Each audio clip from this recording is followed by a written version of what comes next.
They came up in their airplane to buy an airplane from me, and they walked in with cases of cash. So I had to count out all of that cash to pay for this, and it was a $1.1 million airplane. Hello, and welcome to Sprinkle. Today, I'm going to be speaking with David Welch, who runs Avacquire, an aircraft brokering business based out in Florida in the US. Now, David's been in the business for 38 years, so he really knows his stuff. We're going to hear how he got into the business in the first place, where his passion for flying comes from, where he gets all his knowledge, and what he thinks about the future and the biggest threats and challenges to the industry. We're also going to hear some very cool stories of specific deals that David's done in the past or is doing at the moment to give a little bit of context about his business. So stay tuned for all of that. Whether you're buying or selling, if you're in the market for aircraft, head to sprinkle.com. You can browse small aircraft listings, whether it's helicopters or planes, and open private conversations with serious buyers today.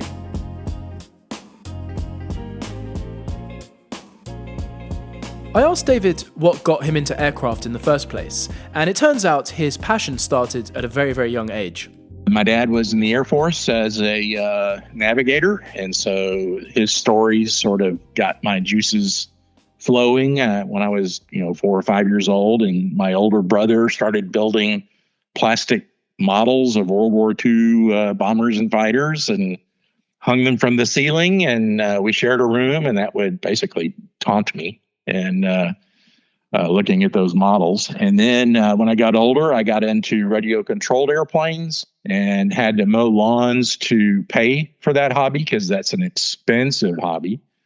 But every stage there, going from hearing stories to building plastic models to building radio-controlled models, the love for aviation, the interest of aviation just got deeper and deeper. And his life then took a little detour, first via business school, then via the Air Force. Girls interrupted that. I chased a girl out to a college and got a dime a dozen business management degree. And then literally the last semester, I'm about to graduate with a mean nothing degree. What do I want to do with my life? And my next door neighbor flew B-1 bombers in the Air Force at Dyess Air Force Base in Abilene, Texas. And he was a fascinating guy, professional baseball player for the Baltimore Orioles. And he basically kicked me in the tail and said, go sign up for the Air Force. You're exactly what they're looking for. And so I did. 2 of 2,000 applicants selected. Very honored, very happy. Then girls again got in the way. While I'm waiting for my entry date into pilot training, I get married. That totally screwed it all up. I went into the Air Force, officer training school with a pilot slot. My future was so bright I had to wear shades. But I just didn't like it. Was in officer training school.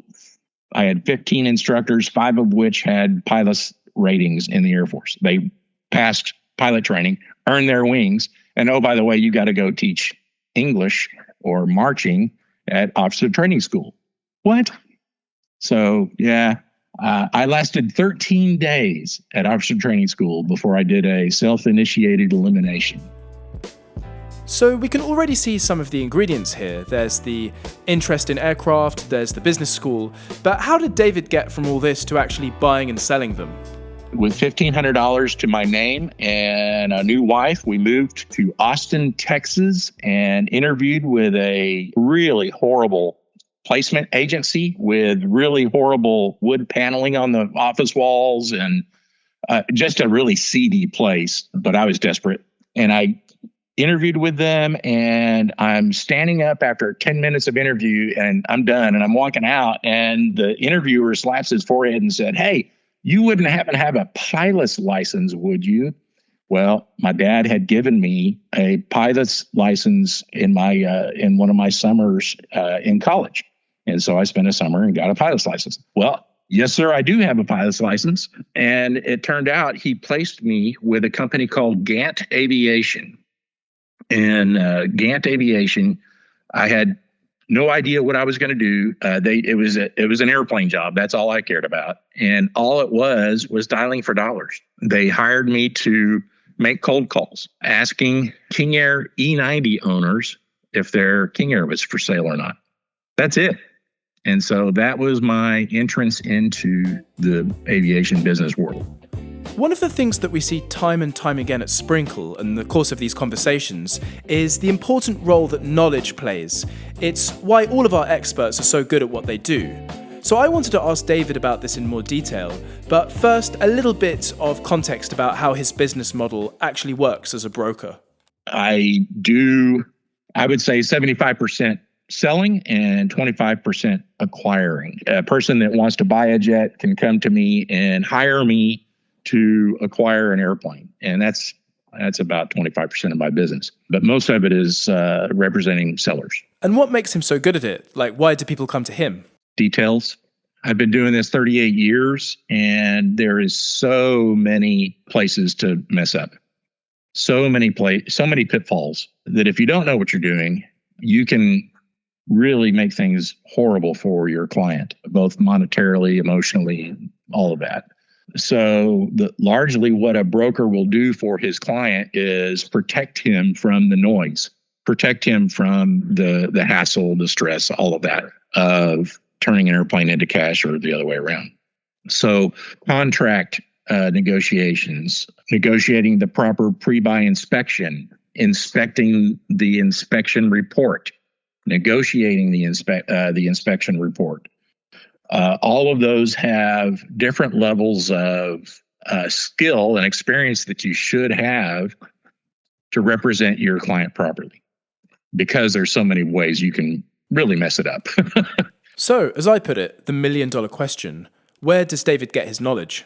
Starting from the ground up as an aircraft researcher at Gantt, I had 5 sales guys and managers and 5 guys above me selling. And so not only was I learning how to do the buy side and get contracts to buy airplanes, I was able to watch very closely how the sales staff would sell, and learned what was important, what wasn't, learned what most people are driven by and what's important to them. And so it was just sitting back and watching the system was better than any college course you could take. Sales is it's a fun business, and it's a fascinating business. The more you do it, the better you get at it.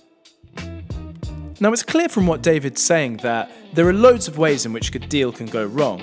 And so I asked him for a little bit more detail on some of the deals that were either dodgy or that surprised him in some way or that he had to pull out of. And he gave me some interesting examples.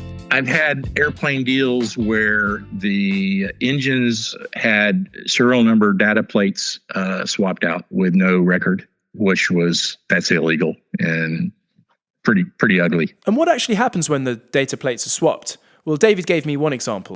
That particular deal stayed a civil lawsuit deal, and the owner ended up paying. And they ended up basically replacing the engines. He ended up paying a lot of money to buy engines because he got stuck because he didn't do his research when he bought the airplane. Pre-buys are important, and knowing how to do them and what to do is important. We're actually going to come back to a couple more examples of these very weird or dodgy deals later, because I first want to understand a little bit more about David's business model. I asked him how he actually finds his customers. Like, do they come to him, or does he specifically go out looking for them? And he told me in quite a lot of detail the sort of split of whether he's got return customers or new customers and how these customers actually come about. His biggest lesson, though, was the importance of picking up the phone. What's most common is hardcore cold calling. That's really hadn't changed in 38 years. People have tried to substitute picking up the phone and trying to call somebody with other things, and it hasn't been effective. So the most effective way is just to pick up the phone and call them. You build relationships that way. They learn who you are, learn you're not just a phone booth broker, fly-by-night guy, and that's very important. Building a rapport over time is key. Very rarely do you make one phone call to a guy and he says, "Oh yeah, I was just thinking about selling. Here, take it." And how do these deals actually come about? 30% of my business, maybe higher is repeat business. So yeah, I've been in the business 38 years. I better have repeat business. The other 66% is just hardcore cold calling, advertising to a small degree, but rarely do I have a guy say, hey, I just saw your advertisement. Will you sell my airplane for me?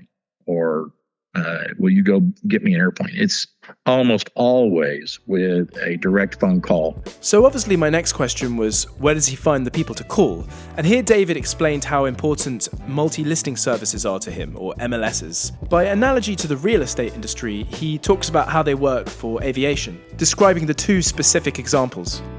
The MLS doesn't sell airplanes. They sell data to real estate pros. There's two companies that do the same thing in the jet world, upper end general aviation world. That's JetNet and Amstat. JetNet came first to say, hey, broker, hey, dealer, we will supply you with names, addresses, phone numbers, fax numbers, specs of the airplane, hours on the airplane, even pictures. All you got to do is send us a bunch of money every month. Except the data is often wrong. But David explains how, despite the data all being wrong, this actually provides him with a big business advantage. That's our business advantage. We'll get all the names and addresses and basic specs, but they're all suspect. And so we as dealers still have a business advantage if we will pick up the phone and make the phone calls, polish up the JetNet data, then we have an advantage of over all the other JetNet subscribers. Every file of every airplane has something wrong, whether it's incorrect specifications, old phone numbers, a contact that's been fired. Every single file has something wrong with it. If we can talk the person into selling, then we can polish that up. That's not a problem. But JetNet helps me get into the door quicker and easier than if I didn't have it. To recap what we've got so far, we've talked about David's entry into the world of aviation, how he started with a passion for aircraft as a small kid, and then he got into a business degree, ended up going through the Air Force for a little bit, for 13 days, and then ended up in a job cold calling, asking people whether they wanted to sell their aircraft. He's also talked about his business model, how he finds his deals, the importance of phone calls, the importance of detailed knowledge, and some of the ways that a deal can go wrong. But what is the market actually like at the moment? Does David think that it's a buyer's market or a seller's market? And we're going to throw forward as well and find out some of the trends that he thinks will face the industry in the near future. Well, let me toss this out. Roughly 10% of every jet market is for sale. So at least that's what we brokers and dealers use as a rule of thumb, that if the population of for sale aircraft of a particular fleet of aircraft, let's say there's 10,000 citations and 1,200 of them are for sale, well, that's a buyer's market. If the converse is true, if there's 800 for sale, then that's a seller's market. So in general terms, this means that the aircraft trading markets fluctuate but stay relatively constant. What he did say is that he thinks in the near future we'll see a decline in aircraft ownership, and we'll explain later why that's caused by government regulation or over-regulation. In terms of aircraft ownership, I see that declining because of government intervention and rules. I see it becoming so expensive that it will take the people that are just hanging on the bottom of the market. It'll eliminate those folks. I think that we are staring a problem of too many rules in the face, and I think it's going to have a negative impact on ownership, and I think it's going to result in fewer sales, and it will certainly drive prices down. I'll put it that way. So obviously this is great news for anyone looking to buy aircraft, but if you're looking to sell aircraft or you're interested in browsing the listings, make sure you head over to sprinkle.com, where we can help you set up real conversations with verified buyers. That being said, back to the conversation with David. We're going to talk a little bit more about government regulation later and the different ways in which David thinks it's going to shape the industry. But I wanted to dive back into some of the specifics of the deals that he's actually running. And we only had a little example of a dodgy / strange deal that he had earlier, but I asked him for a few more examples, mainly because they're just fun to listen to. First, he gave me a more fun example, and one which shows one of the best things about his job?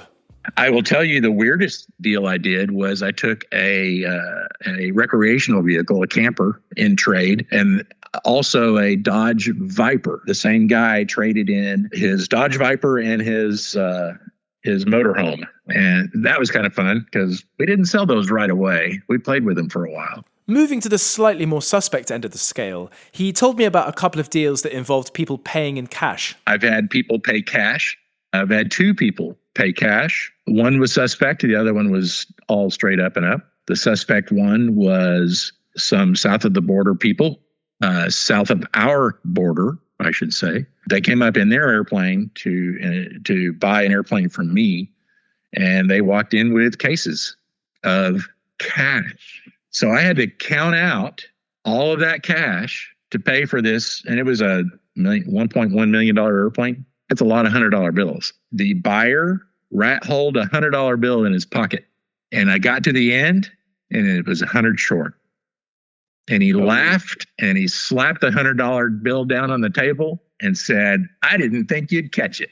But has David had any deals that were so dodgy that he's actually had to walk away from them?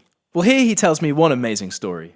Actually, it involved two deals. I sold a Cirrus SR-22, single-engine, low-wing, parachute airplane.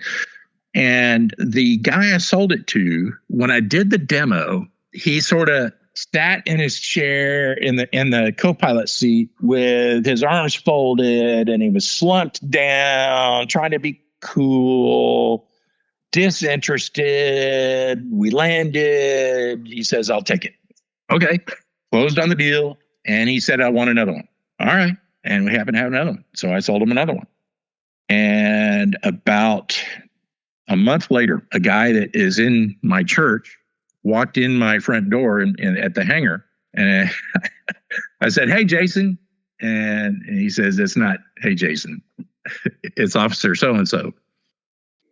And he was a DEA agent, a drug enforcement agent. And he wanted to know all I knew about this guy. And I quickly produced the file, which had a wire transfer instruction sheet in it with all the numbers. That piece of paper ended up arresting 9 drug cartel guys and confiscated both airplanes. So that was kind of wild. What about the longest deals David's had? I mean, one of the things that struck me earlier when he was describing all the knowledge that he's had to build up is just how many steps there are to get one of these deals finished. I've done a deal that took a year and a half. A hedge fund guy came to me and he wanted to buy a Challenger. I did the research for him, showed him top 3 airplanes. We selected one overseas, put it in a pre-buy. It turned out to be a rust bucket. So we had to turn it down. In fact, that particular Challenger literally never flew again. But there's time in there from doing the research, identifying an airplane, making offers, writing contracts. Okay, now we're finally ready to go do a pre-buy inspection, which takes a month. Only, you're 6 months in before you find out, oh, it's not an airplane anymore. Then you start over because the market changed. Now, obviously the market can change and fluctuate on a short-term basis, but David's been in the industry for 38 years, so I really wanted to ask him what the biggest change he's seen since he first started was. Here he talks about the huge role that technology plays in transforming his industry and his business. Telex, when I walked in the door of the hangar of Gant Aviation in my first day on the job in this industry in 1987, the only way to communicate other than phone with somebody was through the telex machine, which was basically a fancy telegram. So very archaic. It was only text, and you had to keep things short. That's how we communicated outside of phone calls or mail. But then things changed, starting with the fax machine. The fax machine came out at whatever year that did. That changed everything. We went from mailing contracts, and we would only accept a hand signature, original ink, to fax machines. And, okay, we'll accept a handwritten or a faxed signature. So then we got cell phones, and that changed everything.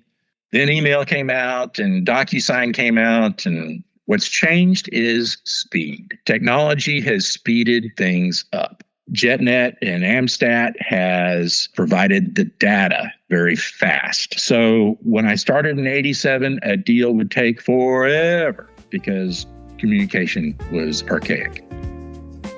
Now, it's not every day you get to chat to somebody who's spent 38 years in the aviation industry, and obviously he's been in the business long enough that David has a good handle on how everyone feels about this stuff. You know, the buyers, the sellers, people who are just passionate about flying. So I asked him what he thinks the biggest single misconception about flying and aviation actually is.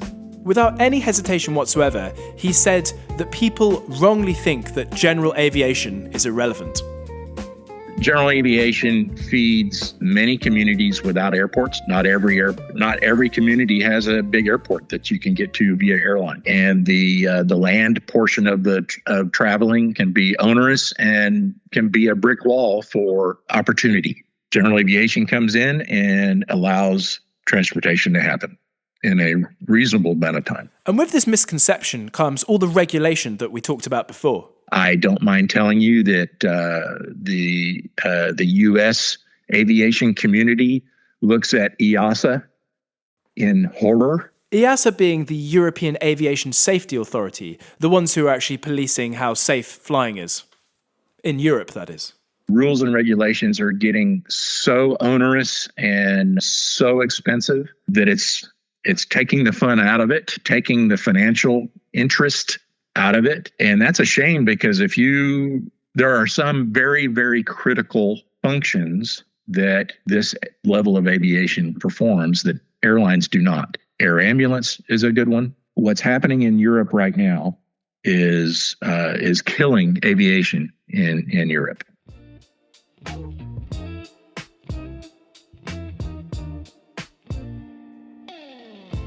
We like to finish with something a little bit more fun and more personal as well on these Sprinkle conversations. So to finish off, obviously we've talked a lot about buying and selling and business, but we haven't really talked much about flying. And so I asked David for a story of the most memorable flight he's ever had.